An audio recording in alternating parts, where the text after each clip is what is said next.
ആ വിമർശനങ്ങൾക്കെല്ലാം വിവിധ വേദികളിൽ മറുപടി നൽകിക്കഴിഞ്ഞു. അതുകൊണ്ട് തന്നെ അത്തരം കാര്യങ്ങളിലേക്ക് ഞാൻ കടക്കുന്നില്ല. പക്ഷെ ഒരു കാര്യം ഞാൻ ആവർത്തിച്ച് പറയുകയാണ്.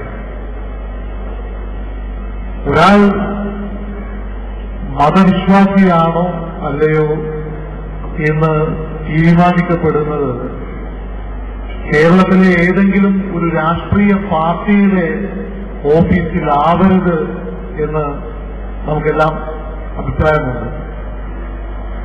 ഏതെങ്കിലും ഒരു രാഷ്ട്രീയ പാർട്ടിയുടെ ഓഫീസിൽ നിന്ന് ഇയാൾ ഇസ്ലാമല്ല, ഇയാൾ വിശ്വാസിയല്ല എന്ന് പ്രഖ്യാപിക്കുന്നത് തന്നെ അനിസ്ലാമികമാണ് എന്നാണ് ഞാൻ കരുതുന്നത്.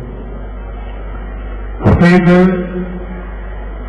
ഇസ്ലാമിക ധാർമ്മിക ചിന്തകളിൽ പ്രവൃത്തികളിൽ ഒക്കെ അത്തരത്തിലുള്ള ചിലതെങ്കിലും കാണിച്ചു വന്നിട്ടുള്ള കാര്യങ്ങളെല്ലാം ഈ സമൂഹത്തിൽ എല്ലാവർക്കും അറിയാവുന്നതാണ്.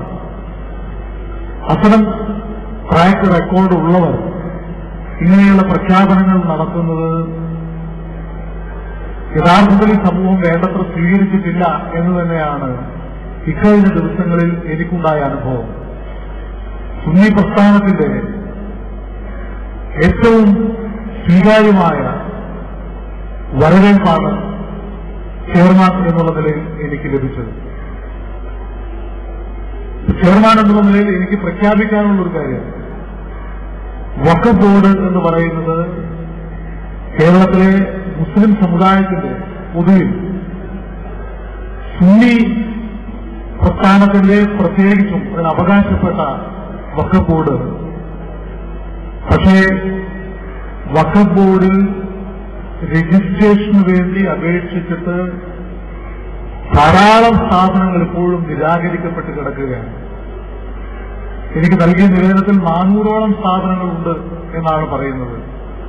ഞാനും ബഹുമാനായ അലി അബ്ദുള്ള സാഹിബും എല്ലാമുള്ള ഈ വഖഫ് ബോർഡ് നിങ്ങളോട് ഉറപ്പിച്ചു പറയുകയാണ്, നിരാകരിക്കപ്പെട്ട ആ സ്ഥാപനങ്ങളുടെ രജിസ്ട്രേഷൻ എന്റെ നേതൃത്വത്തിലുള്ള വഖഫ് ബോർഡ് നിർബന്ധപൂർവ്വം നൽകും എന്നീ സന്ദർഭത്തിൽ ഞാൻ പ്രഖ്യാപിക്കുകയാണ്. രാഷ്ട്രീയമായ വിവേചനങ്ങളുടെ സാംസ്കാരികമായിട്ടുള്ള അഭിപ്രായ ഭിന്നതകളുടെ പേരിൽ ആർക്കും രജിസ്ട്രേഷൻ നിഷേധിക്കാൻ പാടില്ല. രജിസ്ട്രേഷൻ നൽകുന്നതിനൊക്കെ ഉണ്ടായിരുന്ന കഴിഞ്ഞ ഏതാനും വർഷങ്ങളിൽ അവിടെ ഉണ്ടായിരുന്ന മാർഗങ്ങൾ വളരെ വളരെ രസാവമായിരുന്നു. ഏതോ ഒരു പത്രത്തിൽ പരസ്യം കൊടുക്കും, അതാരും കണ്ടുകൊള്ളുന്നില്ല. അതിനുശേഷം ഈ രജിസ്ട്രേഷൻ അപേക്ഷിച്ച സ്ഥാപനങ്ങൾ അപേക്ഷ തള്ളുകയാണ്. അങ്ങനെയെല്ലാമുള്ള വിവേചനങ്ങൾ സുന്നി പ്രസ്ഥാനത്തോട് കാണിച്ചിരുന്നു എന്നത് സത്യമാണ്. ഒരു കാര്യം ഞാൻ പറയാം, അതിന് കണക്ക് തീർത്തുകൊണ്ടല്ലാതെ ഞങ്ങൾക്ക് മുന്നോട്ട് പോകാനാവില്ല എന്ന വിശ്വാസം അവരെല്ലാം മനസ്സിലുണ്ട്. മറ്റ് കാര്യങ്ങളിലേക്ക് ഞാൻ കിടക്കുന്നില്ല. വഖഫ് ബോർഡ് സാമൂഹ്യക്ഷേമ പ്രവർത്തനങ്ങൾ ഏകോപിപ്പിക്കേണ്ട ഒരു സ്ഥാപനം കൂടിയാണ്. മുസ്ലിം സമുദായത്തിലെ ഏറ്റവും പാവപ്പെട്ട ആളുകൾക്ക് ജീവകാരുണ്യപരമായിട്ടുള്ള കാര്യങ്ങൾ നിർവഹിക്കേണ്ട സ്ഥാപനം കൂടിയാണ്. പക്ഷെ ആ ദൗത്യം വേണ്ടത്ര ഫലപ്രദമായിട്ട് നിർവഹിക്കാനാകുന്നില്ല എന്ന ദുരവസ്ഥയുണ്ട്. പല കാരണങ്ങളും അതിനകത്തുണ്ട്. ഫണ്ടില്ലാത്തതാണ് ഒരു കാരണം. സർക്കാർ നൽകുന്ന 50 ലക്ഷം രൂപ കൊണ്ട് ഇതൊന്നും വേണ്ടത്ര നിർവഹിക്കാൻ കഴിയില്ല. ഇപ്പോൾ തന്നെ വഖഫ് ബോർഡ് നൽകിക്കൊണ്ടിരിക്കുന്ന പെൻഷൻ ഏകദേശം 30 ലക്ഷം രൂപ അതിന് കഴിച്ചാൽ ബാക്കിയുള്ള 20 ലക്ഷം രൂപയാണ് ഈ വിവാഹധന സഹായം, ചികിത്സാ ധനസഹായത്തിന് ഉപയോഗം നൽകുന്നത്. അത് അപര്യാപ്തമാണ്. അതുകൊണ്ട് ഒന്നാമതായിട്ട് ഞങ്ങൾ സംസ്ഥാന ഗവൺമെന്റിനോട് നൽകുന്ന ഗ്രാന്റ് വർദ്ധിപ്പിക്കണം എന്ന് ആവശ്യപ്പെടുന്നു. അതോടൊപ്പം കേന്ദ്ര തലത്തിൽ നിന്ന് നമുക്ക് വാങ്ങാൻ കഴിയുന്ന ഫണ്ടുകൾ വാങ്ങാൻ കഴിയണം. അതുപോലെ നിരവധി സോഴ്സുകൾ ഉണ്ട്.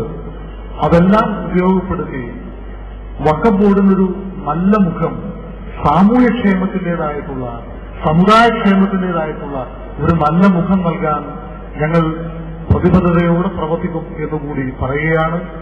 അതോടൊപ്പം സർക്കാർ കമ്മീഷൻ ശുപാർശകളുടെ വെളിച്ചത്തിൽ സംസ്ഥാന ഗവൺമെന്റ് ജനാബ് പാലോളി ചെയർമാനായിട്ടുള്ള ഒരു കമ്മിറ്റിയുടെ ശുപാർശ പ്രകാരം കേരളത്തിലെ മദ്രസ അധ്യാപകർക്ക് ഒരു ക്ഷേമനിധി ഏർപ്പെടുത്താൻ വേണ്ടി സംസ്ഥാന ഗവൺമെന്റ് തീരുമാനിച്ചിട്ടുണ്ട്. വഖഫ് ബോർഡ് വഴിയാണ് നടപ്പിലാക്കും എന്ന് ഗവൺമെന്റ് പ്രഖ്യാപിച്ചിട്ടുള്ളത്.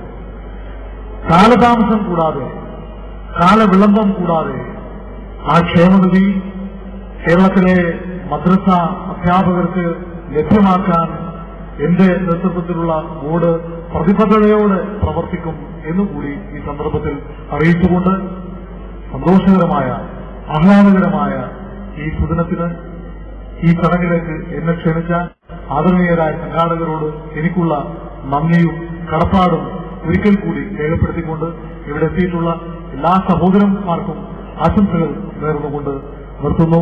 അസ്സലാമു അലൈക്കും വറഹ്മത്തുള്ളാഹി വബറകാതുഹു.